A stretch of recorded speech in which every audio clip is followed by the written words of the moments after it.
Wewe usijione kwamba wewe ni mtu mwema sana ukaanza kuwadharau watu waovu kwa ibada ndogo uliyofanya.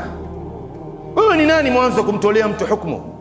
Leo sisi tunapoona mtu ana tabia fulani mbaya, ana uraibu fulani anayofanya, kuna madhambi anayofanya, basi kila mmoja wetu hapa ni hodari sana kutoa hukumu.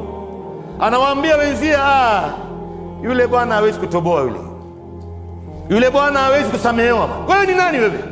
Yule bwana hawezi kuingia peponi. Wewe ni nani wewe ndugu yangu? Wewe ndio ulikosewa. Alokosewa hapa ni Mungu, wewe unaingilia kama nani ndugu zangu? Na wewe huna dhambi ambao unaanza kuhukumu wenzie.